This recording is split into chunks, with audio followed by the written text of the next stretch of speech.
I love your logo. Stitch Duran, you absolute legend. Welcome to the Granite Zero podcast. Thanks for coming on. Cheers. No, come on, man. Thanks for you, and cheers to you, bro. It's always a pleasure. I was saying earlier, I love your logo. It's pretty ass. Oh, thank you very much. Thank you very much. I can't even remember who designed it for me, but there was a guy that did a few logos for Brendan Sharp at the Fighter and the Kid. He did a few of their logos, so I thought, well, I might as well ask. If you don't ask, you don't get. Yeah. And yeah. So yeah, he popped it up for me, and I was like, exactly. It's mad because I'm probably the least artistic person ever, but I have these images in my head, and I'm like, this is what I like. Can you draw it? And they're like, yeah. And I'm like, that's brilliant. Like, hey, a lot of my creative ideas have come through those type of visions. You know, and when I made my KO swell, I was flying back from London with the UFC, Kenny Florian, and getting the water bottle worth of waiting for the plane, and I go like this and see how it's contoured. Yeah. I went home and got some clay the next day and made a model and made the prototype, and now I got the KO swell out there. Yeah. Oh, so, there you go. So yeah, keep doing what you're doing, man. Crazy, isn't it? It's crazy. Yeah. One thing I learned today, Stitch, that I didn't actually know. I'm a huge fight fan, so I love all the work that you do within in and out of the ring. But I only learned today you were in the Air Force. I was. Changed my whole life. So something we have in common. Yeah. Oh, you too. I was in the Royal Air Force for 5.5 years.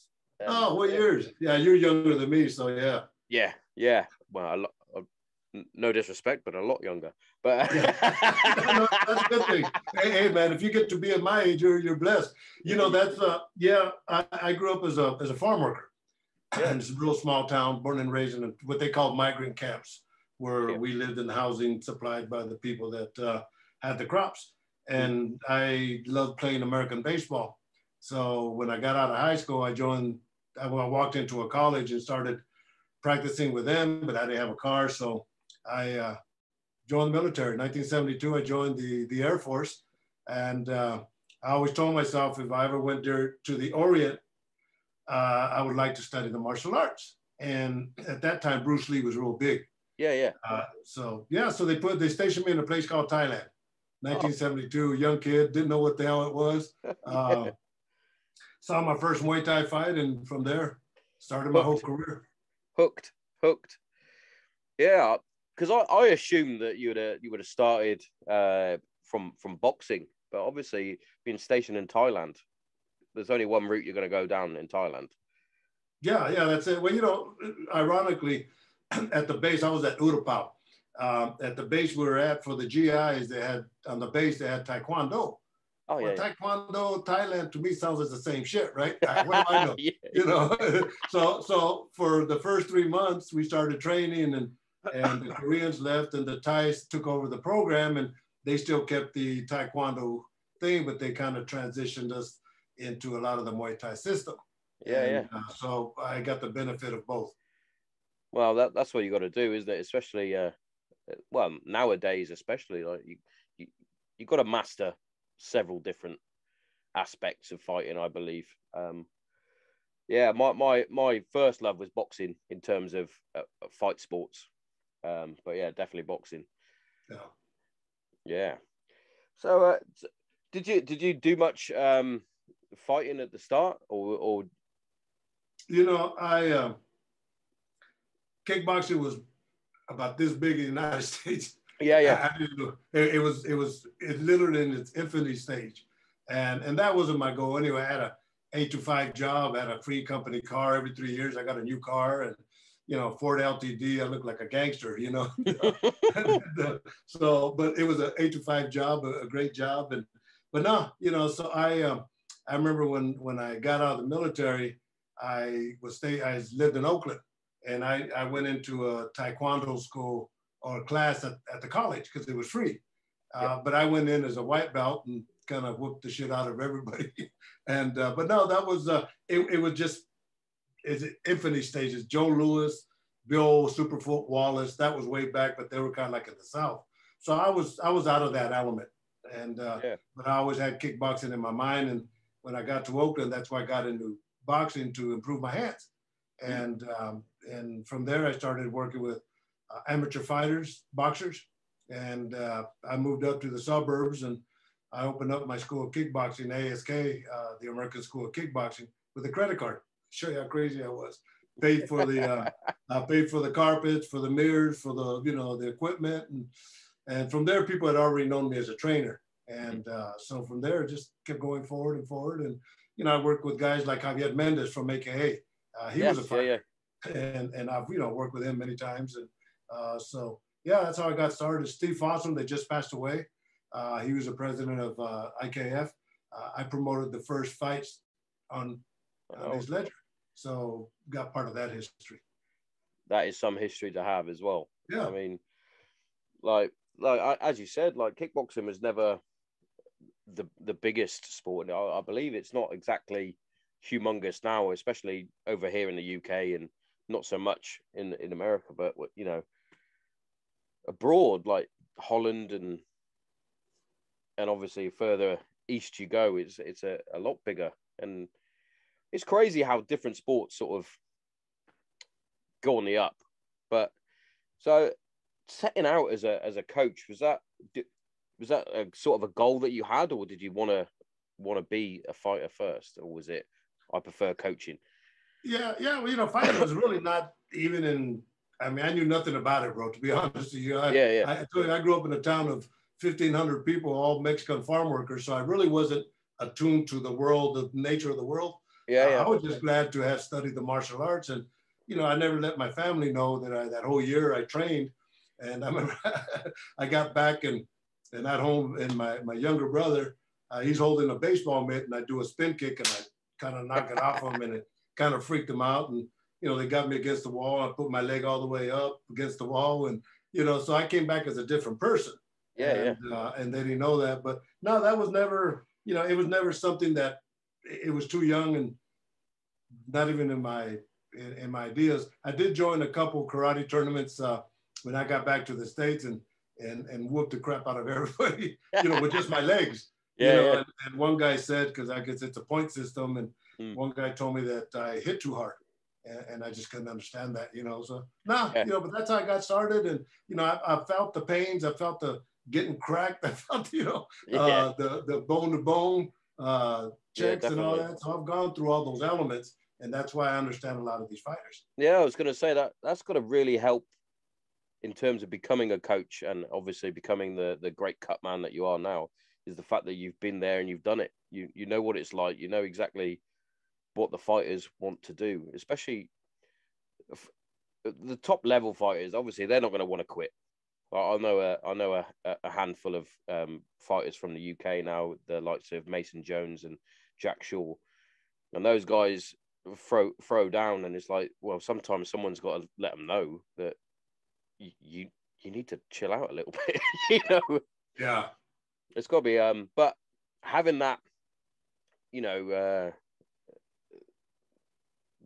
fact that you've been through it, that's got to really help with guiding the fighters, especially training wise. Yeah, 100%, bro. When you know the sacrifices that they make, and I was just at the Mayweather gym yesterday, and I'm talking to some fans that came in. I said, everybody in this gym, their whole desire is to become a world champion. But everybody in this gym, you probably won't find one guy that's going to be a world champion. Those are the realities of the game, right? Yeah. And I said, and then I told them, I said, and then when it comes to making an economic living, all these guys, it's going to be a hard life for them. I interviewed Mike Tyson a week before he got his tattoo. And I said, Mike, every fighter has that one little thing that nobody has that makes them special to be a fighter. What's that one little thing? I asked him. Very simply, Mike Tyson says, take the pain. You got to take the pain. And as I left, I thought, man, he's right, because you take a pain in training, take pain in the fights, you take pain with your family, you take pain financially. It's a dream for them to be a world champion, and the sacrifices they get to get there are astronomical. I worked with Caleb Plant. He he knocked out Anthony Duran cold in Brooklyn Saturday, right? That was a sweet knockout. Cold knockout. But same thing with him. I was telling him, because he grew up, basically at the same level as me. He grew up in a trailer in Tennessee, and you know, I don't think they had stairs going up to the door, and you know, so he's had that life, and now he's making plenty of money. And I told him, I said, you know, I'm so proud of you that you've gotten to this goal and you've kept your same character. So he's the same guy that he was when he was broke. Now he's worth a lot of money. Yeah. And you tend to find that especially in fight sports, that the elite of the elite tend to come from harder upbringings because they've had to work at that. They've already had a shit upbringing. They've already had a shit start to life. So there's not much more that can knock them down. So they go into these boxing gyms, they get beaten down, but they just don't give in. And like the great Mike Tyson said, pain. Got to go through the pain. Yeah. I remember I interviewed Jorge Masvidal one time, UFC fighter. Yeah. And he said to the point, you know, that to understand these guys, he said, yeah, man, I'm in the gym and I get the shit beat out of me in sparring. I said, well, what did you do? You know, he said, man, when I got home, I'm in the shower and I start crying, you know, and you could understand that, you know, because he was so defeated, not only physically, but mentally. And I said, well, what came out of that? He goes, I went back the next day to redeem myself, you know? So, you know, that's the mentality of these guys, you know, and that's why I got to love these guys. And that's why it's a pleasure working with them. Yeah, definitely. And I find it I find it fascinating, especially from my point of view, sitting in my shed as I do now. And I get to talk to some of these elite fighters, the likes of Brad Pickett, Jack Shaw, Liz Carmouche recently, who's obviously a world champion. And I'm as a former military man that has suffered with a bit of mental health issues that I have done, I love going into the mind of these elite fighters, because there's nothing more lonely than the fight sport, because you do it yourself. Yes, you've got your team around you, you've got fantastic people around you, but at the end of the day, you're in the ring or the octagon, and it's you versus someone else. If you lose, then you tend to find a lot of people disappear in your life. Yes. And when you win, you've got the highs of the win, which, you know, I've had a small smidgen of that. I did a local boxing event, it's got to be 5 years ago now, which I won, and I never had the high that I did when after I've won that. I was like, oh God, I'm going to do another one. And my wife was like, don't do another one. It's like, there's no need. It's like, you're 35 years old. There's no need to be boxing when you don't need to. It's like, yeah, you got a point. And I remember a few episodes ago, I had Mason Jones on after his latest loss in the UFC. And I was interviewing him, and I was like, you're not the same fighter that I spoke to when you won your double championship from Cage Warriors. You've had a couple of losses now, and you can see that there's a bit of a mental sort of fracture in his mind. Yes. Whether it's a little bit of doubt creeping in or what, but you can definitely see it, and I find it fascinating getting into their mind. Yeah, I'm gonna let you listen to this comment that I received. Well, you know, I don't know if you know, but I just finished filming Creed 3, and yesterday the trailer came out. Yes, so it did, and I got very excited. Yeah, it's a great movie. But anyway, during the movie, Michael B. Jordan relied on me on authenticity. So he asked me, they were giving away the WBC belt. So he came up to me and says, Stitch, who would be the one to give away a WBC belt? So I explained to him the history. It was created by Jose Suleiman from Mexico City. It's the most prestigious belt out there. Should be given away by a Mexican if you have one. Well, bro, we're filming in Atlanta, and it's 53% black and the rest are white. And there's one Mexican on the other side. They're all extras, right? The other side of the ring. And I go speak to him, and he was in the Air Force, right? So he's about my age. And I said, well, see that guy? Get him, right? So anyway, going fast forward, I'm in Dallas when Errol Spence fights Yordenis Ugas. I'm working with Ugas. And I see Mauricio Suleiman, the son. And I explained to him how we represented the belt at its highest level. Well, I guess you probably know that I've worked with Vladimir and Vitaly Klitschko for like 8 years. Yeah, yeah. Right. And you understand that the situation that they're in right now in Russia. Crazy situation. Oh, it breaks my heart, man. Yeah. So anyway, I'll let you listen. He sent this picture to Vladimir, and you're talking about how these fighters feel. I want to let you listen to what Vladimir said on our relationship. And it goes like this. Listen to this, bro. My two favorite men, especially Stitch, with whom I spent so much time talking, and he actually saved my career on a lot of different stages. If Stitch wouldn't be in my corner, I would not make the record of 12 years being a champion. So that's so great to see you both, and Stitch is the man. Powerful. Wow. Yeah, powerful. It almost brought tears to my eyes, and every time I listened to it, but we had that relationship together. When I'll give you another. What leads to a lot of that is when Vladimir fought Anthony Joshua at Wembley Stadium, right? I didn't get there till Thursday night. My daughter Carla had gotten married Wednesday in Crete, and Thursday I flew to LA or to London. So I see him at the weigh-ins, him and Vitaly, and we talk about the game plan and all that. And finally, at the end, I put my hand on his shoulder. I said, "Look, man, don't worry about nothing tomorrow. I'll take care of you like you're my son." Because I know I leave. I left it at that. But I know the night before these guys can't sleep. Yeah, man, bro, I'm putting the Vaseline on him right before Michael Buffer does the announcements. 90,000 people at Wembley Stadium, and millions around the world, and he's about this far away, and he looks at me and says, "You could call me son."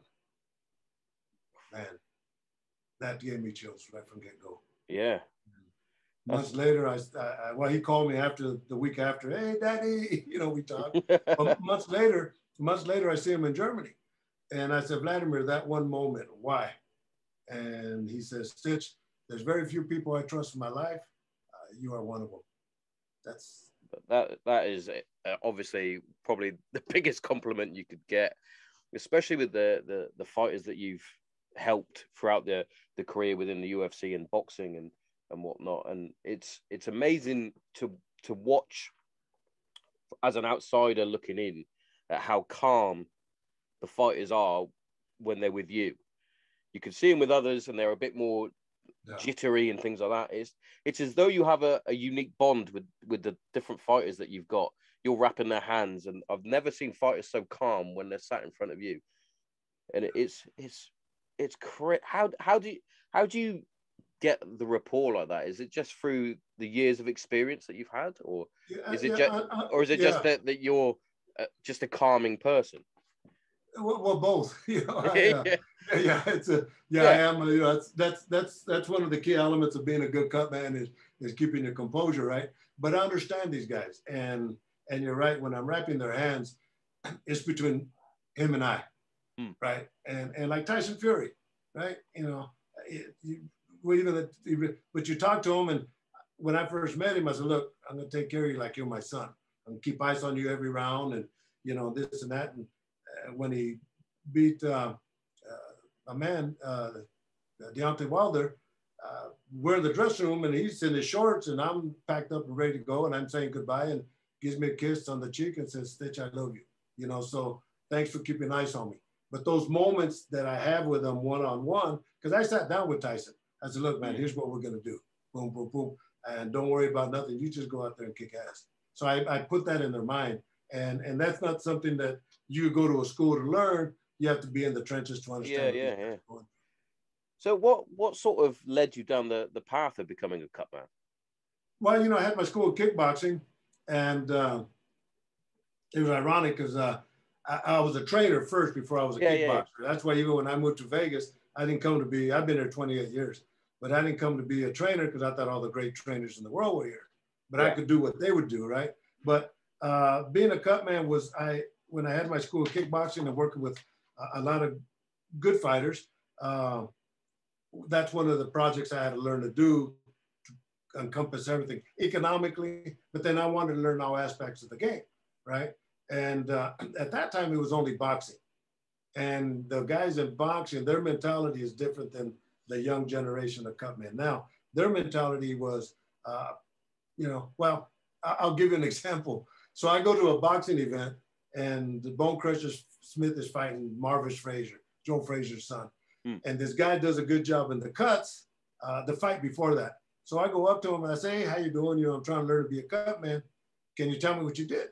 He says, fuck you. I'm taking this to my grave and you got to learn like me. And he walked away.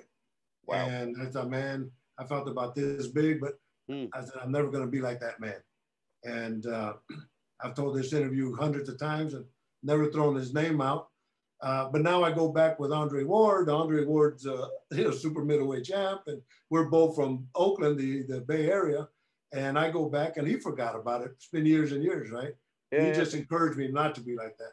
Well, he forgot about it, but now him and his son, that my status has grown, now he wanted to take a picture with me. So I put my arms around him and his son. I said, yep, I got you. You just inspired me. But yeah, I liked it. I liked the challenge of one-on-one, being with these guys and then understanding the program and basically fighter safety. So my whole legacy is outside of, you're a legend cut man, is that I brought safety to the game. And and I'll let you know also that, and you break it down, I don't think anybody's ever mentioned it, but all of our combat sports, bare knuckle fights, kickboxing, boxing, MMA, none of us as trainers or cut men have to be certified. All it takes is a license. All it takes is a license and you're a pro. And that's why there's so many mistakes that are going on. And you would have thought that would have been regulated. Like you have to, you have to sit some kind of course. Yeah, you have to sit some sort of medical sort of something, Yeah. So so nobody's ever brought that up, and I'm looking, and there's so many mistakes that these trainers and cutmen do in part of working with fighters, and it's not fair to the fighters. Yeah, of course, and especially if between rounds, that it's your job to try and settle them, making sure that obviously the cuts and bruising is limited as best you can, and it's their safety. If they don't know what the fuck they're doing, the fighter's going to go out there and it will get 10 times worse potentially. I told this.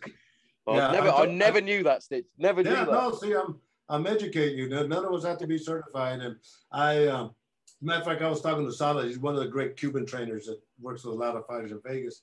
And he saw this fight of this guy that he got cut, and the coach's son, which is a young kid, maybe 19 years old, was a guy that was working on the cut. And he did such a horrible job that Salas was telling me that the commentators were saying, man, you ought to go to one of Stitch Duran's seminars because you're doing everything wrong. Right. And, but to me, it irritates me to see how many guys don't know what they're doing. Good example. And you could ask some of these cutmen as you go down the road. I talked to Keith Hunter, one of these young upcoming fighters in Vegas, trying to educate. I said, Keith, I said, who's your cutman? Well, I really don't have one. Okay, well, let me give you some advice when you're looking for cutmen. Ask them what medications they use and ask them what the medications do. All right. So, for instance, and I'll ask you, as a cutman, let's say you're a cutman. The adrenaline chloride 1-1000 is a basic medication we use throughout the world. Do you know what the function of that is? I'm asking you as a cutman, right? So, what does the adrenaline chloride 1-1000 do in a cut? Do you know? I wouldn't have a clue. And I'm going to say that it's going to actually cause it to get worse if you put that into a cut. But I'm probably completely wrong because obviously, So you're not a good example. I'm not a good example, no. So anyway, but here's what I tell them. The adrenaline chloride that we put on the swab and we put on the cut, it's a vessel constrictor. And a lot of cutmen will say, oh yeah, well, it stops the bleeding. Yeah, but how does it stop the bleeding? That's the question I'm asking. Well, it's a coagulant. Well, no, it's not a coagulant. It's a vessel constrictor. This young man, I'm telling him, these are the questions you need to ask to bring in a cut man. Yeah, that would make sense. Yeah. Yeah, definitely. very simple. But also, because you get people like me going, I'm not gonna put any of that on there. But there's people like you that are working these type of fights. Exactly. You know. So, and I also tell them, if the guy puts a swab here, or if he puts it here, get another cut man. Yeah. See, if you notice the new generation of cut men out there now, they wear gloves, and this is a system I put together when I was, well, even before the UFC, when I had my school of kickboxing, but we all wear gloves. We all wear the wrist wrap where you I was going to say the wrap, and you see the, right. Yeah. With the Vaseline, you work off of this. Those are the techniques that I've been using for years and years. And when I was with the UFC, everybody uses that same technique. And now the new generation of cut men are doing that. So now you can take a notice, and your listeners take notice, and you'll see that, you know, there's some good cut men out there. Yeah. But like you said, it's got to be regulated. You can't just turn up and just be the fucking cut man, because you'll get an idiot like me going, but we'll put that, we won't use the swab because that's going to make him bleed more. He's like, you're an idiot. Yeah. Oh God, yeah. But yeah, so between boxing and we'll use the UFC as an example, what's the worst fight? We'll say the worst fight in terms of cuts and things like that you had dealt with. To watch, it could be probably the best fight for a outsider to watch. But as a cut man, what would you say would be the worst? Yeah, there's a lot of great fights that I work with, a lot of great cuts. But I'll tell you, the one, let's see if I can track it down. The one that to me was Jason Knight when he fought Art Lobo on the new bare knuckle fighting championships. Oh yes, yeah. Well, Jason, I worked with Jason Knight, and I worked on him, and the 2 shows down the road, I looked at him, I saw him in the lobby. I said, hey man, I counted 10 cuts because I took a picture of him. I counted 10 cuts, man. I said, you okay? He said, man, I had 12 of them. But these guys and then even Lobo, he got gassed. So these guys, they get all cut. But major cuts, Cain Velasquez, when he knocked out Brock Lesnar had a big old gash right here. Marvin Eastman, man, I've worked tons of them, bro. You know. Yeah, I bet there's too many. Yeah. For multiple cuts, these guys, I'm gonna see if I can find this picture just to let you see. Well, here's Marvin Eastman. What? I don't know if you can see that. Look at that one. Oh yes, that is. So with Marvin, I get up to him and like say psychology. I understand. You know, sometimes I got to figure out where these guys are mentally after they get knocked out, right? Yeah. So I'm working on him, and I hear the people looking at Marvin's cut up on the big screens, and I said, Marvin, and to check see how he's doing, I said, Marvin, this is the biggest fucking cut I've ever seen in my life, and he starts smiling. But at that point, I knew that I knew that he was okay mentally. Look at Jason Knight, bro. Look at this. Yes. I remember seeing him after the fight. Yeah. Because I was always in 2 minds of what I thought about the bare knuckle boxing. Obviously, as a combat sport lover, I was like, yeah, that could be really good. And then you see some of the injuries that these men and women are getting. It's like, ooh, like watching the UFC. Obviously, when you get people like John Jones who throws elbows from fucking his elbows, I'm sure he can throw elbows taller than me. I swear. But yeah, the slashing and the things like that. It's like I can sort of handle that, but when it's the bare knuckles, I'm like, oh, it's like my brain is programmed to think, well, they should have gloves on. It's mad. You know, the cuts with the bare knuckle fights opposed to the cuts in MMA, these are not as deep. You know, they're multiple, but they're not as deep. You know, and but nonetheless, a cut is a cut is a cut. Yeah. Right. And so I understand. The one that always like pops up in my mind is the Diego Sanchez against BJ Penn, I believe. Somebody sent me a text a while back. I said, hey man, where were you at with it was Joe Stevenson, right? Yes, Yeah. that's the one. That's the one. What were you with Joe Stevenson when he got cut by BJ Penn? His coach asked me that. He says Joe Stevenson asked, "Where's Stitch?" Well, hell, I was working with BJ Penn, you know. But that fight was in London. I think it was at the O2 Arena, right? Yeah, I believe so. Yeah. So he said, "Where's Stitch?" You know, but yeah, he got that big cut. Yes, it bleed like a in the pig. middle of his head, wasn't it? It was crazy. There's been some mad injuries that I've witnessed as a fan. Like I can't remember her name now, but she got obviously clocked in the ear, and then obviously through the cauliflower earring, her ear basically exploded. Yes, I remember that. I was like, that's crazy. How would Leslie you deal Smith. with?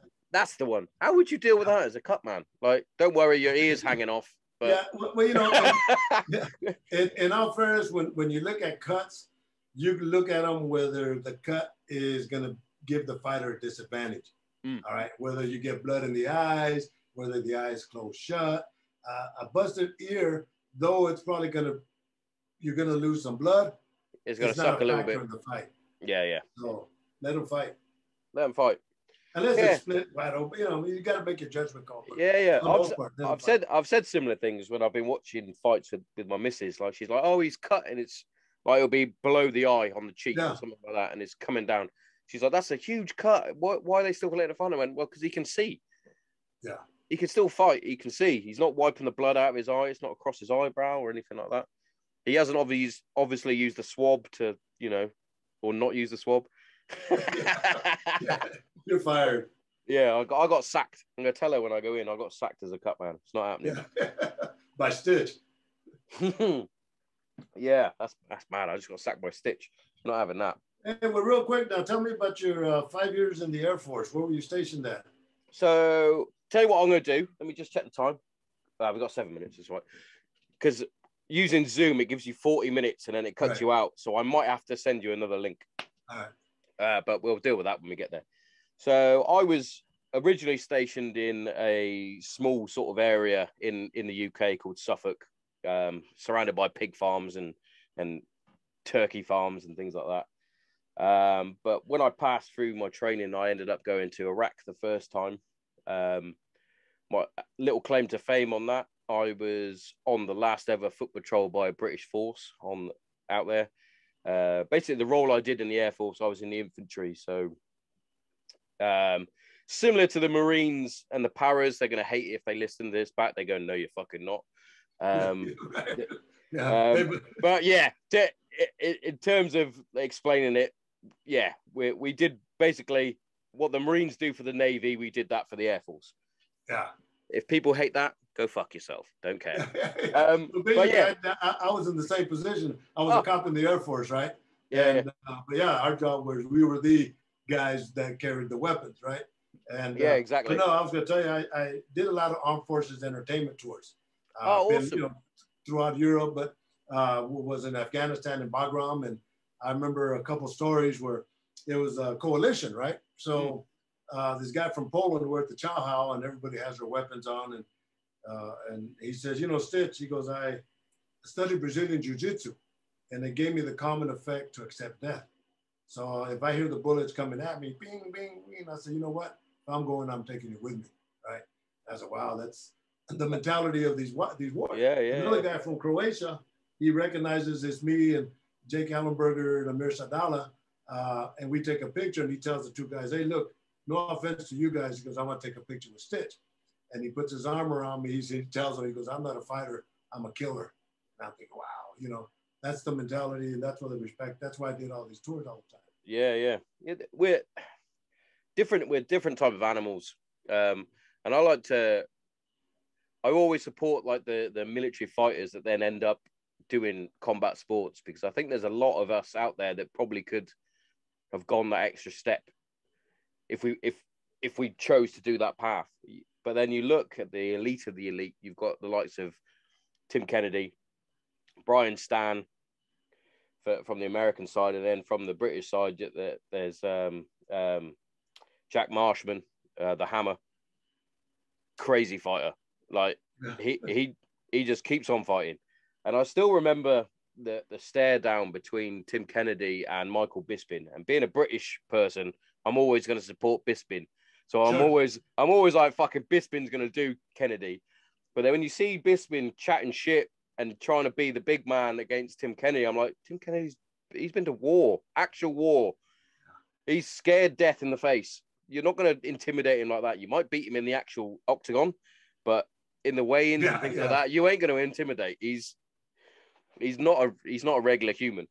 No, you know, I had the privilege. One of the tours I did was with Tim Kennedy and Marcus Davis and, you know, some other UFC fighters. But I got to talk to Tim because I worked with him as a fighter, number one. Yeah, I was the guy that would wrap his hands and work his cuts. But we did a tour together, and the stuff that he told me was just phenomenal, you know, and just really just different world, different gladiators. You know, he had introduced me to a friend that was in the hospital for like 6 months. And he said he got stabbed in the neck. He goes, but, you know, he got stabbed by the mother. He goes, but I don't blame her because I killed her husband and her son. You know, and I said, oh, shit, you know, this is the real deal. Yeah. You know, and they're out there, you know, so you try to support them as much as possible and you know, understand that these guys are gladiators. Yeah, it's a strange feeling. I'm sure you're very similar, being a veteran yourself. Like, it's difficult to accept people giving you praise for something that you signed up to do. Like, unless you got drafted. I don't know. Did you get drafted in, or did you just? No, Air Force. No, you signed up for the Air Force. Yeah. In the Army, you got drafted. Yeah. Yeah. So we volunteered. It's like I volunteered. I didn't expect to come home and say, and have you thank me for stuff. You know, I did it because I wanted to do it.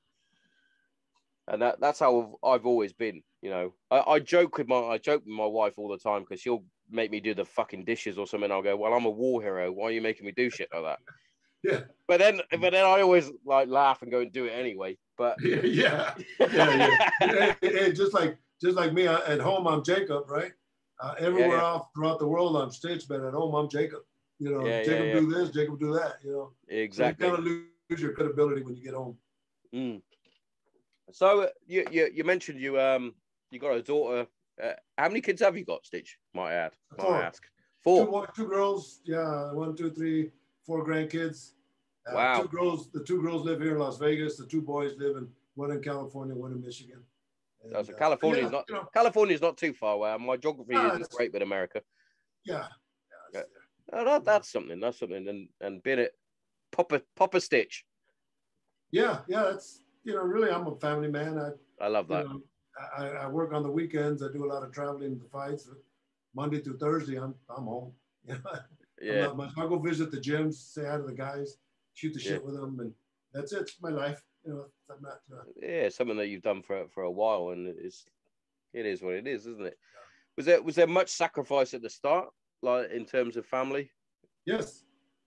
Economically, of course. You know, I made the move. Well, my whole family supported me throughout going up. Opening up a school of kickboxing with a credit card was the stupidest thing I ever did, but the most successful thing I ever did. It's one of those. It's catch-22, isn't it? It's probably the stupidest thing at the time, and then eventually it took off. And you know, and I made the move from California to Las Vegas. Las Vegas being the boxing capital of the world, 28 years ago, and I took a job transfer with R.J. Reynolds Tobacco Company, and took like a $25,000 a year cut and pay. And I had 2 weeks to do it. They called me and said that there was no opening in Vegas. I had to be there in a week, and I couldn't do it in a week. It was impossible. So they talked to me for 2 weeks, and in 2 weeks, I transferred my school of kickboxing to one of my students, sold my house, put my family in a U-Haul, and drove 9 hours to Las Vegas, and took a $25,000 a year cut and pay. So, wow. Yeah, it hurt a little bit. My brother lived there, and he came by the house one time, and my wife was crying, and he thought we got in a fight, but it's just we couldn't pay the rent for that month. And I remember he gave me $2,000, and from there I paid him back royally and never looked back. You know, so that was that boost that I needed from my brother to cross that hurdle. And things have been blessed since. I knew that was going to cut out. Hello, you're at the adverts, so don't turn off. Don't turn off, because I've got some good stuff for you. First up, I'm going to talk about our sponsors. Kent CBD. is our first sponsor. Now, CBD oil, as you know, has tremendous benefits, especially within mental health and physical health. Personally, I use it to help with my anxiety and my depression, but not only that, I also use it to help with the aches and pains of life in my joints, especially my ankles and my knees.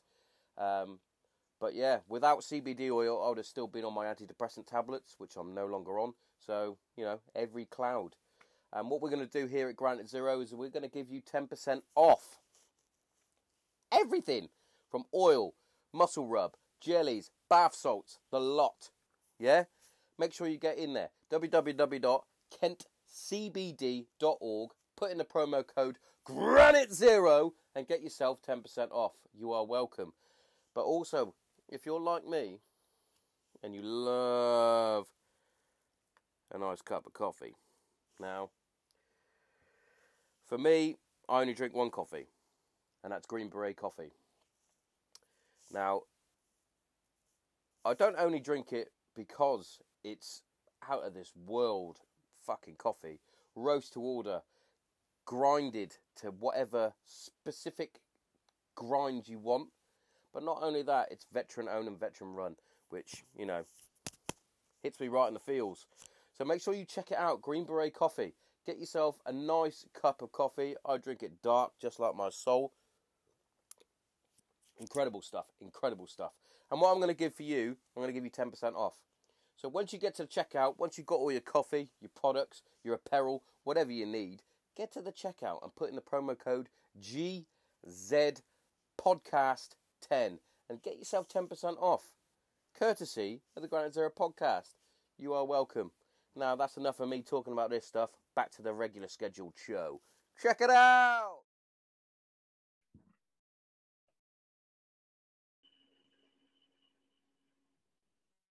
And we're back. I knew that was going to happen. I was like, I haven't checked the timer. And then it just went dead. I'm like, fuck. It's always the way. Finish the story now. Yeah. I think we just got to the bit where you said that you were blessed after your brother helped you out, which, you know, that's a huge thing. You know, family first, I always say. Yeah, 100%. Everything I do is for my family. Yeah. It's not.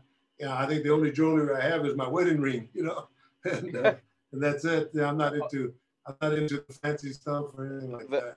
Very similar. I literally have the wedding ring from the wife, and I've got a gold chain that was given to me by my grandmother before she passed away. So that's literally the only thing I wear. Like, I've still got my rascal now. I've still got my dog tag somewhere. They're in the shed somewhere. But that's about it. I wouldn't wear them now. I'd get a bit of shit. So one thing I've always sort of wondered. So especially during your time in the UFC, were you just given the fighter, or did they say, Stitch, which fighter would you like to fight at or represent out of these two, or anything like that? Yeah. Well, a lot of guys would ask me to wrap their hands, right? But usually I worked with a lot of the A fighters in the red corner. I think it was the red corner. So the guys that the UFC put in the red corner, I would work with them. But there was times, so I would flip-flop. I mean, I try to accommodate as many guys as I could without hurting the feelings of other cutmen. But shit, I mean, one night to wrap 6-7 fighters' hands was common because these guys want me to wrap their hands all the time, right? But those are very, very special moments for me. So it was a combination of both. Guys like Brock Lesnar, Mirko Cro Cop, when they came on board in the UFC, they came on board that I would be the one that would wrap their hands and work their cuts. So that was part of their agreement. That's got to be a bit of a boost for yourself. Like, you're getting these huge superstars saying, no, I want Stitch. I don't want anyone else. Yeah, that's awesome. Yeah. And because I always found it fascinating, especially in terms of the UFC, because it's different to obviously boxing. Because usually with the boxing, you're sort of in the camp. Well, not in the camp, but say for example, you've got Tyson Fury. You're only wrapping his hands and getting him ready. But with the UFC, surely because there's a huge fight card. It's sort of built differently, isn't it? Like you said, you'd be doing 7 or 8 a night, possibly. Yeah, that was originally when Dana White brought me in. The original cut man, Leon Tabs, was there from the UFC #1. And when they bought the UFC, they brought him in as the cut man. But giving Dana and Lorenzo and Frank Fertitas the props, they realized that MMA was such a new sport and these coaches didn't know how to wrap hands, much less work cuts. So I think the best thing that Dana ever did early in his career was bring in a second cut man. And it got to the point where everybody wanted us to wrap their hands, rightly so. So we brought in a third cut man, and I think now they use 4 or 5 cut men per show. And so, yeah, that's the program we got going. But it was good for, and now all MMA is doing it. But now, when this COVID kicked in, Top Rank, which is based here out of Las Vegas, they did 32 shows in the bubble at the MGM. So they called me and Mike Basil to see if we'd be interested in being the house cutman, kind of the same scenario that they do with the UFC. Well, we did that because I put that program together. You know, me and Burt Watson and Leon Taft, the program that the UFC has and now everybody else uses, we put that program together. But the COVID finished, Top Rank liked it, and they kept Mike Basil and myself on board, you know. But the same token, you know, I'll wrap 4, 5, 6 guys in one night. I'll work, you know, their cuts because Top Rank pays us to work with them. And but if you get a guy at a higher level, then Top Rank will pay us to work with the undercard. But let's say I work with Jared Anderson, the heavyweight. Well, then I'll get compensated by Top Rank, plus I'll get compensated from the fighter that's making more than the average salary. Well, that's something. That's something. Have you ever had a fighter approach you to be his cut man and wrap his hands, and you thought, man, I really don't want to work with this person. I've heard terrible things, or you've witnessed terrible things about, because obviously some fighters are very selfish and very arrogant, which, you know, to be the top that you can be, that's got to be done. But have you ever got to the point where you go, I really don't want to work with that fighter, or has that just never been the case? No, that recently it happened. Great kid's a world champion. Worked with him 1 fight, 2 fights already, but the business aspect was not very good to the point where I told management, you know, your business practices suck. And for doing that, I could have worked with him with other shows, but I said, nah, I don't need it. You know, this is a business. And, you know, thank God I worked with RJ Reynolds Tobacco Company for 23 years in the corporate structure. So I understand the business aspect. And that's the aspect that I apply whenever I start working with a new client. You know, of course, because obviously you're a business in yourself, you're Stitch. Yeah, I've created a brand, but nonetheless, because I've run that same formula that people do to create product. And but you know, let's say you call me to work with you. Well, we'll go over the details. How much? When am I going to get paid? You know, when do I arrive? When do I leave? So and so. Then you send me an agreement, and it becomes a text or even an email, and it becomes a. Are we going to discuss swabs, or are we going to just forget about the swabs and? It depends on how much you want to get paid. That's good. That's good. Here's one that I've literally just popped into my head now. Like, did you follow at all the Conor Benn, Chris Eubank Jr. saga that is going on?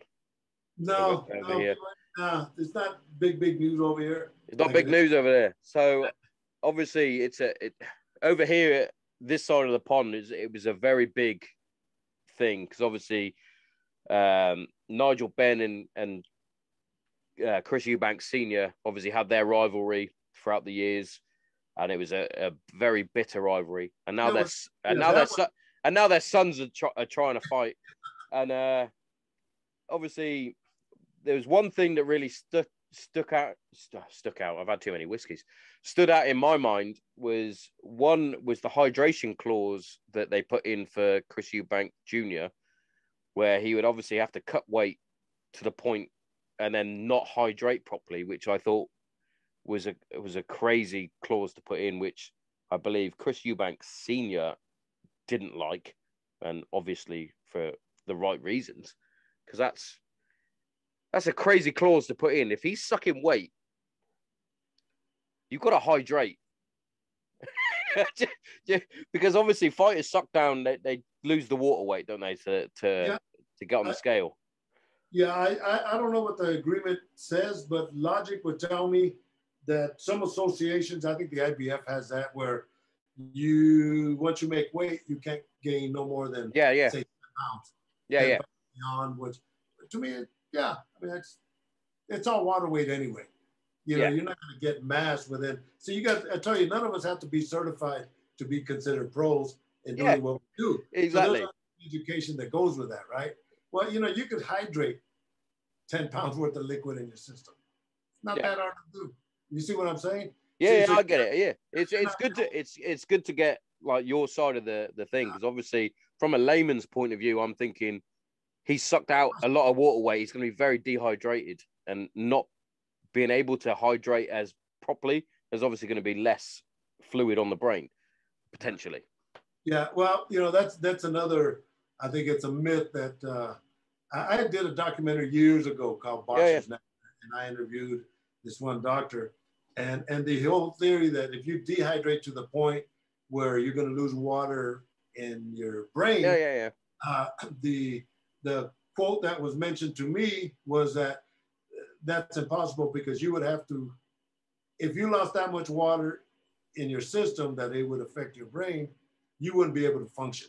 That makes a lot more sense. Because of the cranium, maybe on the outside, but within the structure of the brain itself, to eliminate some of that liquid is. See what I'm saying? It's probably those that are trying to sell the fight or cancel the fight, as it did get cancelled, using a lot of bro science, quite possibly saying, well, he's going to be brain dead if you fight him because he's dehydrated from his brain. But when you get experts like that, like yourself, you're a subject matter expert. So having that sort of knowledge then passed to you, you can then go, well, yeah, that makes sense.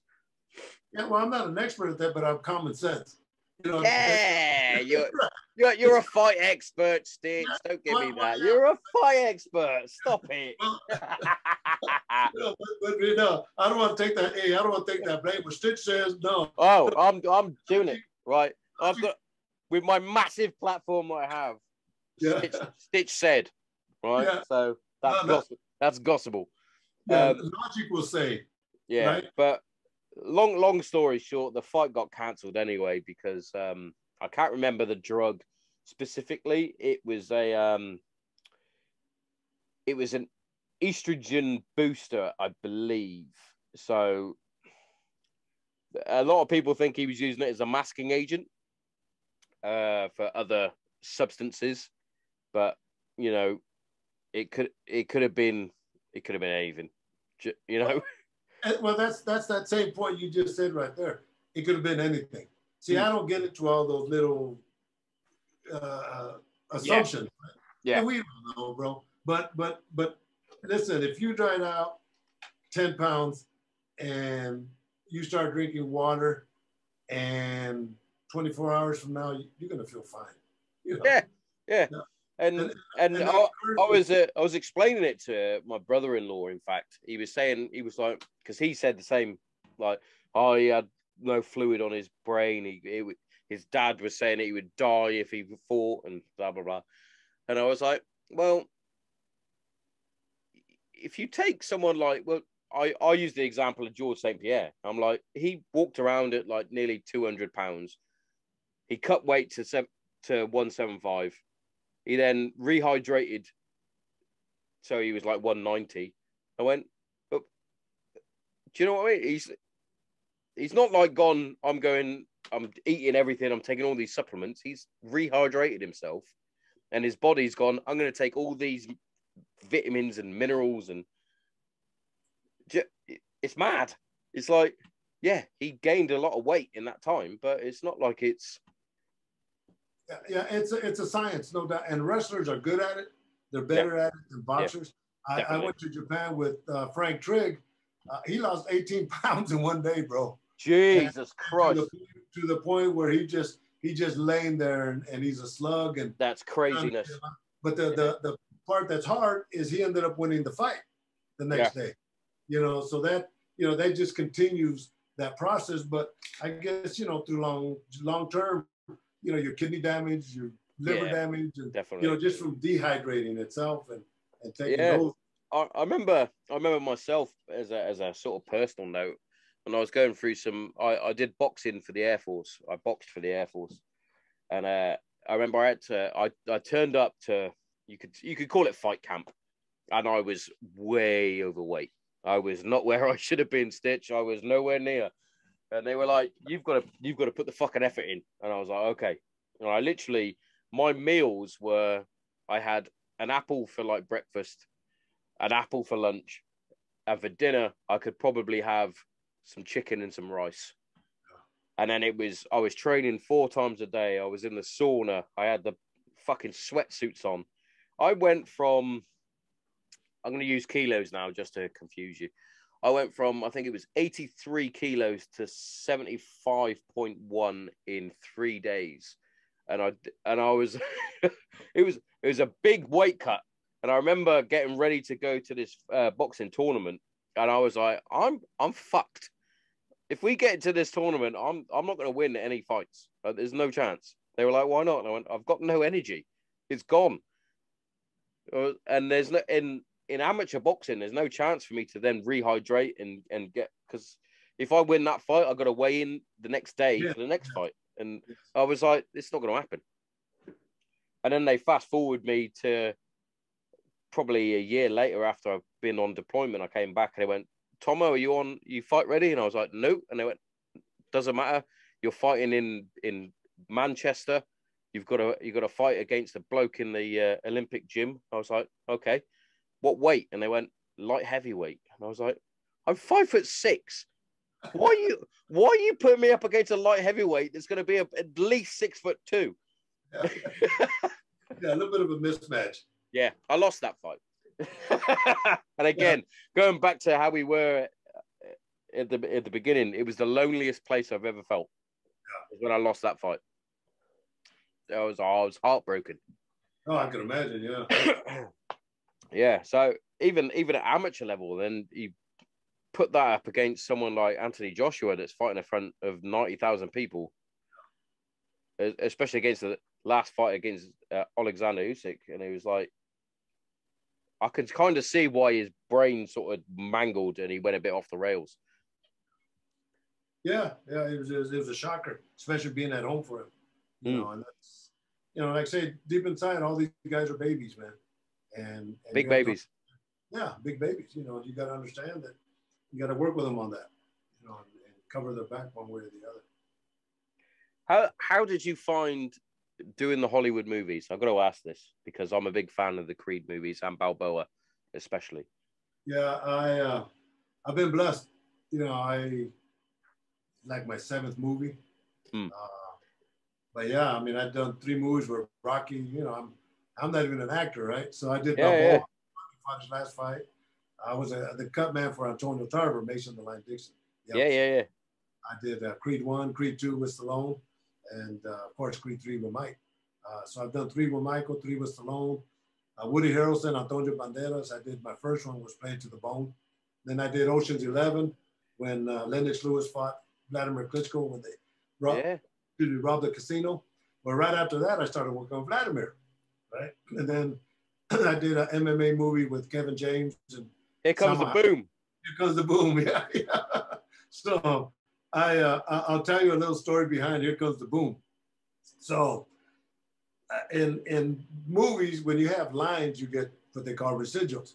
And the residuals, when they'll show it to the theater, you get a percentage, XXX. And I just got a couple of checks from Here Comes the Boom, and that's been 15, 20 years ago. So anyway, I didn't have no lines. And I said, now I'm going to have to figure something out. When it was time for us to do our scene, Kevin James pulls me aside and he says, Stitch, we got to have you say something. So I'm playing the dumb part, and I said, well, you know, I always tell the guys, welcome to the UFC. Oh yeah, that's great. Let's do it. So they call me in. I'm working on him. Oh, Stitch, big fan. Can't believe you're working on me. And I'm like this. I'm working on him. And finally, I said, well, boom! I slap him in the face. Well, welcome to the UFC. And I'm gone. You know I'm gonna slap him, right? And everybody started laughing, man. So I'm like this. I said, boom! Well, welcome to the UFC. And that was my $1 million line. That's what you want. That's what you want. You don't need all the lines in the movie. You only need one. It's fine. Yeah. Yeah. Welcome to the UFC. But and the slap was $1 million. I have to admit, the obviously growing up, I was a fan of the Rocky movies anyway. Everybody is. I don't think I've ever met anyone that's gone, I hate the Rocky movies. You can't. But especially from Rocky Balboa, because obviously Rocky 5 is a bit iffy. But you got Rocky Balboa, and then the 2 Creed movies, and now the 3rd coming out. It's brilliant. Like, I watch it and I'm like, I actually feel like it's an actual fight. Like, it's not them going, you know, like some boxing movies you see where they're hitting each other and you're like, well, you could take the early Rockies, for example. Like, that would have been stopped. He's been hit a lot. He's been dropped 8 times in the first minute. It's like, this has got to be stopped. But the new ones, they're very realistic. And I think the first Creed one, and especially Rocky Balboa as well, we're having I've forgotten his name now. Is it he was a cruiserweight, wasn't he? That went up. He played Mason the Lime. I can't remember his name now. Toto Tarver. That's the one. And then obviously you had Tony Bellew for Creed. Yes. Did they have a bit of say in the terms of the boxing choreography? And did you have anything to do with the boxing choreography and cutman stuff? Yes, 100% on all 3 of us. You know, they relied on our authenticity to make it happen as well as it does. And, you know, with the Creed movies, I really got involved, you know, especially on this Creed 3 with Michael B. Jordan, because he directed it also. I'm just going to say the trailer looks fucking fabulous. The storyline it's phenomenal. I sent Michael a message because I did my run through the gyms. There's like 4 or 5 gyms I'll go visit and just kind of shoot the shit with everybody. And and everybody came up to me and seen the trailer and they all reacted. So I sent Michael a message and I said, look, man, you're in Las Vegas. The trailer's already a hit. You know, congratulations. And the response has been like phenomenal. And the stories are going to be pretty awesome, man. You're gonna love it. Jonathan Majors, he's the new bad guy. He just signed a 7-movie deal with Marvel. Yes, he's Kang. Yeah. I'm a massive geek, by the way. Are you really? Anyway, I didn't know who Jonathan Majors was, right?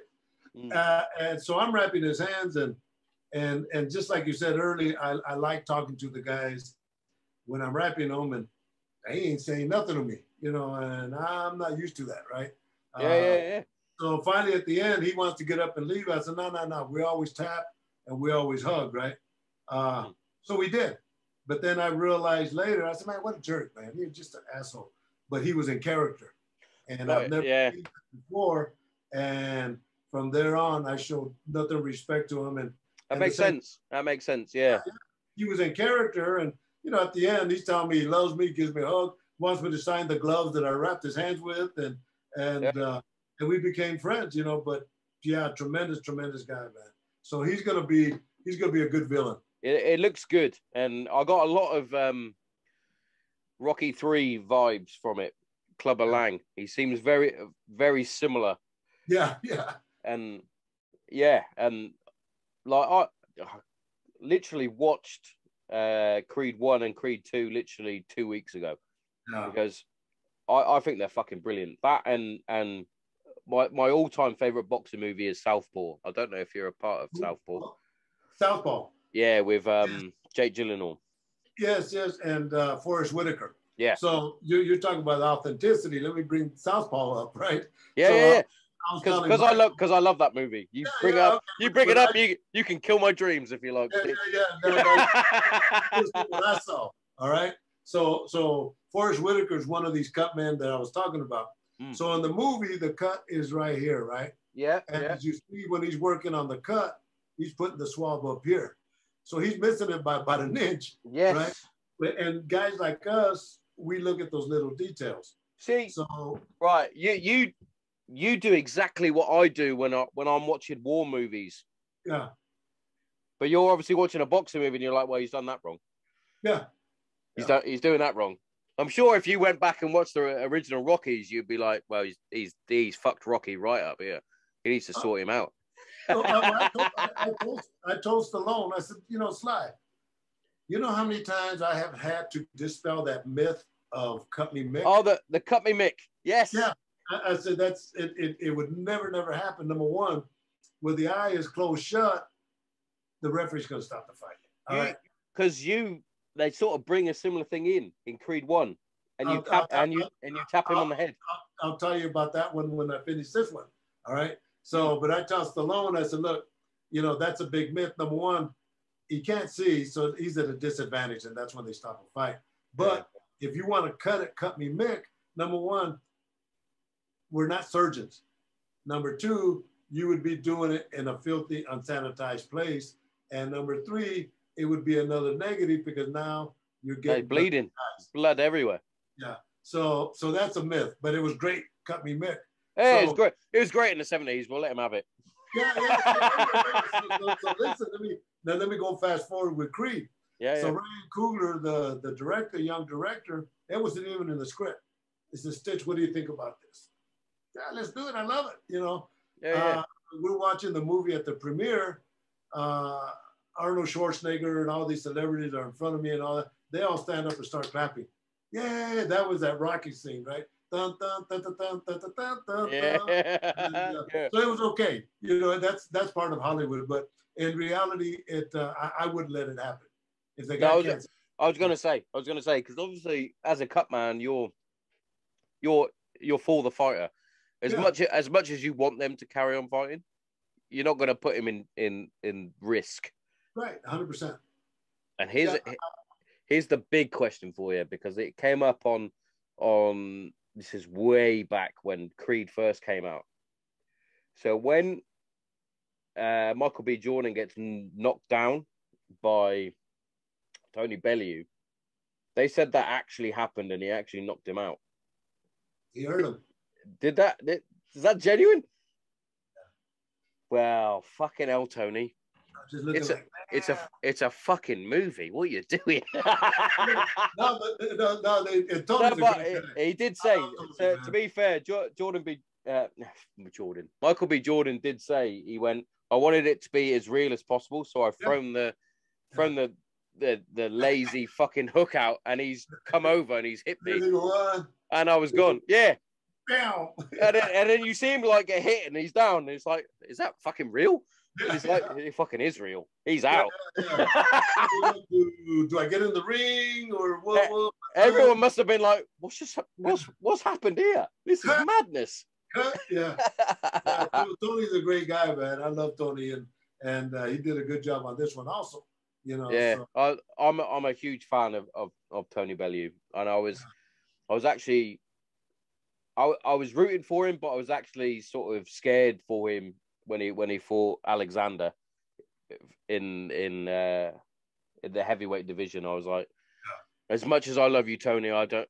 That man he's not of this world. I don't think. And I said this years ago. There's ex-Soviet fighters, MMA and boxing. I said that years ago. They're going to take over the game. These guys were meant to fight. Yeah, they're especially those that have fought sort of Russian supremacy and things like that. Yeah, the likes of the Ukrainians, Vladimir and Vitaly and Yusek and Lomachenko and whatnot. You're like, you've got the strength of the Russian people, but you're also fighting against them. It's like you guys aren't your. It's a bit like how we said about the military being those that are different from the gladiators that you could have.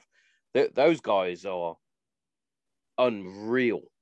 Like, even down to the people like Khabib Nurmagomedov. As much as I don't like his style of fighting, because I'm an action sort of guy, and he's a wrestler, but also you're a wrestler that then smashes people into the cage and then says you need to quit. That's mad. You're fighting the best of the best, and you're smashing him into the cage, saying he needs to quit because he needs it more. He wrestled bears. Who wrestles bears?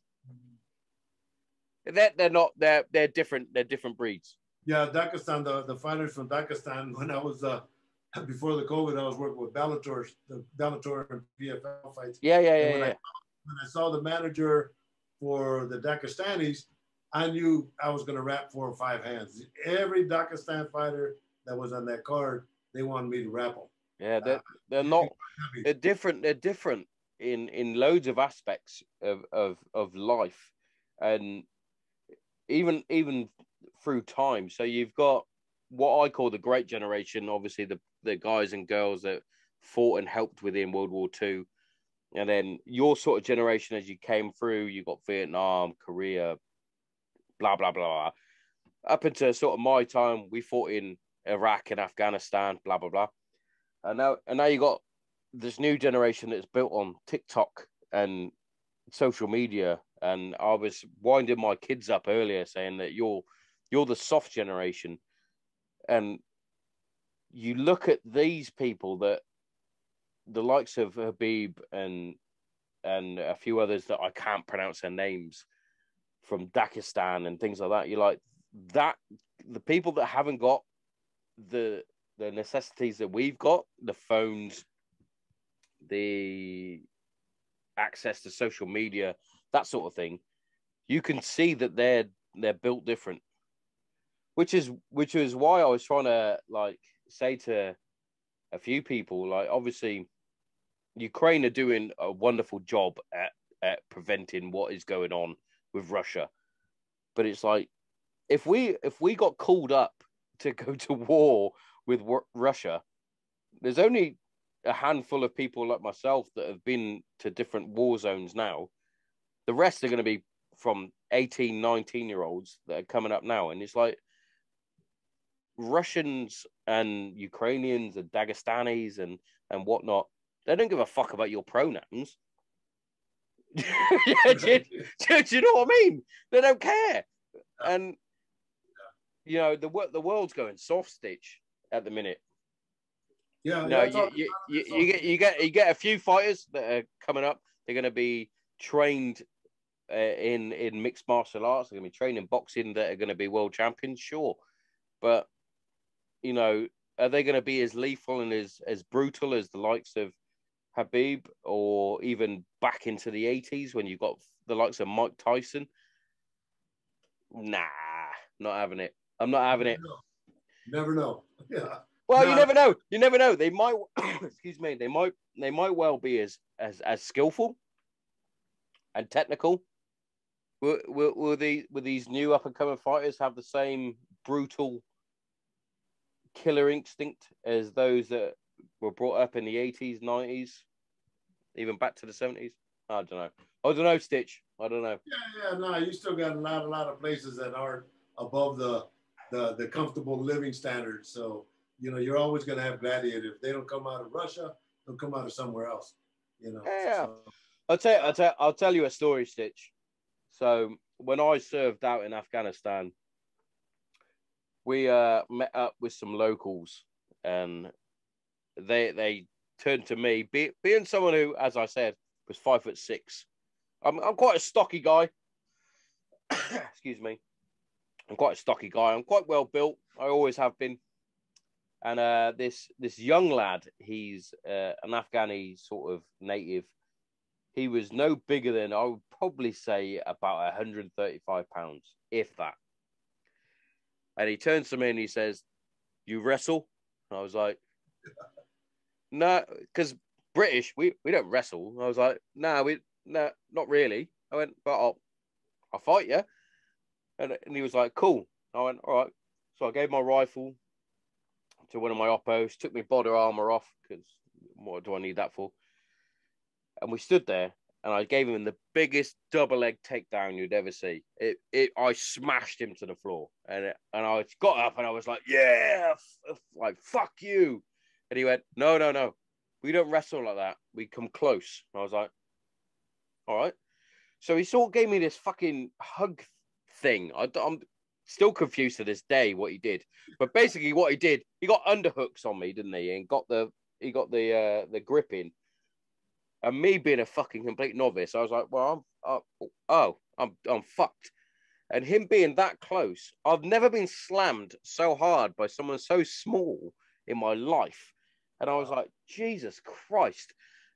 And then when I thought about it, I was like, these kids, these like young teenagers stroke sort of coming into adulthood, all they do is work on farms and build fucking mud houses and other houses with mud bricks and things like that. They're constantly working with their hands, constantly working with their body. I'm like, yes, if I had a run up on him and if it was a fist fight, I'd probably do all right. Yeah. But how strong he was, I was blown away by how strong this lad was. And he was a little bit taller than me, but he was built a bit like Sean O'Malley. He was tiny, but tall. Yeah. And I was like, and you just slammed me, and I fucking, he had me. And I was like, this is ridiculous. Just never know. You never know. Now, like you said, you don't know. Like you said, and it's the old saying, isn't it? Hard times build soft men, and then soft times build hard men. Yeah. Well, whatever sort of cycle we're on, we'll get back to how we were. Yeah, that's I mess around with a lot of young guys there. And so, man, in my young days, I'd pick a fight with other guys that look like you. Now you put my lights out and then buy me a beer when you wake me up. So the game has changed, bro. You don't have to have a I know exactly. I know exactly what you mean. What you mean. Yeah, so many guys look like babies, and it's like my eldest daughter said, because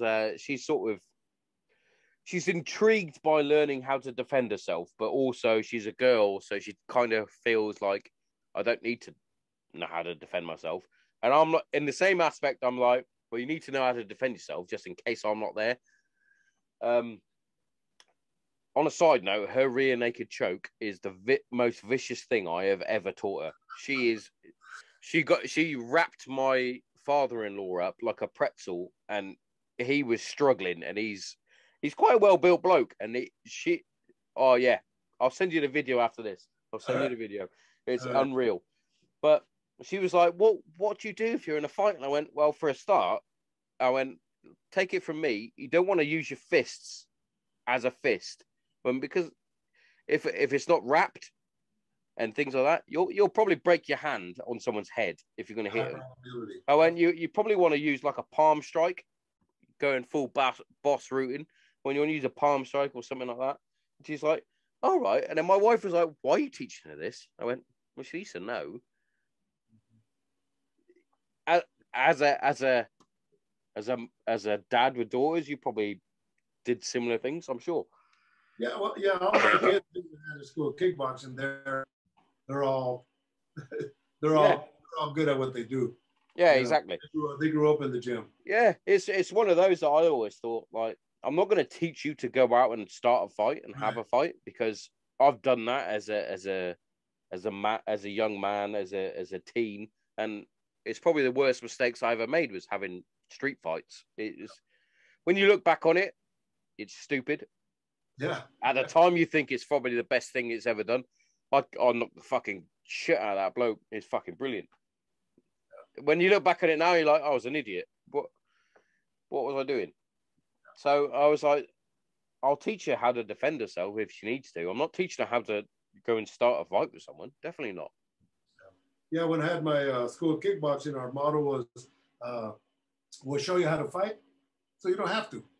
So if you know what you're doing, your confidence level goes up. Yeah. Your techniques, so there's no need for you. And it's a very easy way to de-escalate a situation. Yeah. If you know how to fight, well, if it goes to the fight, I know what to do. But at the minute, I'm going to de-escalate what's happening because there's no need. Yeah, like you said, at the end of the day, win or lose in a street fight, you're going to hurt somewhere. So someone's going to hurt. Yeah. If you're not scraped, I've said it to her like loads of times. She's like, I even look at my hands now and I'm like, I'm not like a professional fighter by any means, but I've been through a few street fights, a few fist fights, and I've hit some fucking walls through anger. I've punched through a door like an idiot. And she's like, but Dad, you've got you've got a lot of scars on your hands. I'm like, yeah, but that's not a good thing. I went, that's me being a fucking idiot. Good for you. I went, if I wanted to like big up what I did as a youth, I went, I'd be a complete fucking fool. I went, because I was an idiot. I went, I was a horny, rampaging teenager when I was back home where I came from. I went, if I wasn't fucking, I was trying to fight someone, which was an idiotic thing to do. I joined the military and I thought I was a fucking hard man. So I tried to fight everyone. Stupid thing to do. I got married, had you, and life changed. Sure. I went, I've made mistakes, so you don't have to make those mistakes. I'll teach you how to defend yourself. I know a few techniques, etc., etc. I went, but I'm not going to teach you to beat fuck out of someone and then laugh. I went, because that's ridiculous. Yeah, there's no need for all that. Definitely not. Definitely not. Well, my man Stitch, we've got less than a minute on this timer. All right, my man, good talking to you. And I'm not going to take any more of your time. Because even though I could literally talk to you for days, I think we could literally talk for days. But I don't want this to cut out. No problem at all. So what's happened is Zoom is finished and it's down to me to finish up the podcast. Stitch has got to do what he's got to do. And all I was going to say was what an absolute legend. What an absolute true fucking legend to have on the show. And Stitch is a fucking brilliant man. And I'm so honoured and privileged to have him on, which is what I wanted to say to him. But I think he understands that. You know, he's been on and done fucking Hollywood movies and been on countless podcasts. So for him to come down here and Zoom me as a small podcast, you know, fucking brilliant. But on a side note, the game is on. The game is on. It'll be Granite Zero versus Sands United on the 2nd of July next year. FC Granite Zero will be representing Rock to Recovery, and Sands will be obviously representing Sands. Two charities very close to both our hearts. You know, Rock to Recovery being a military and blue light charity or cause, and Sands being what they do best, you know, looking after those that have lost loved ones within seconds of giving birth or even being stillborn. You know, it's a pain that I've never had to feel and I never want to feel. And I feel for those that have had to go through that. So, yeah, it's going to be a great game. You can get the tickets from the links that I have posted on FC Granite Zero and on Granite Zero. So please check it out. And yeah, thanks again, everybody, for listening. You know, it's been a couple of weeks since I've been able to record, and having such a legend that is Stitch Duran on my show has really taken me back a little bit. You know, the man's been in Hollywood movies. He's helped some of the best and the elite athletes out there, from Tyson Fury to Vladimir Klitschko. The list goes on. Anderson Silva, you know, Frankie Edgar, TJ Dillashaw. You know, the list can go on and on. I could go on for days, I think. But you know, it's been my honor and my privilege to have Stitch on, and what a gentleman. What a gentleman. And for you, the guys that are listening, thank you very much for listening. I'm Tommo, and this has been the Granite Zero podcast, and we're out.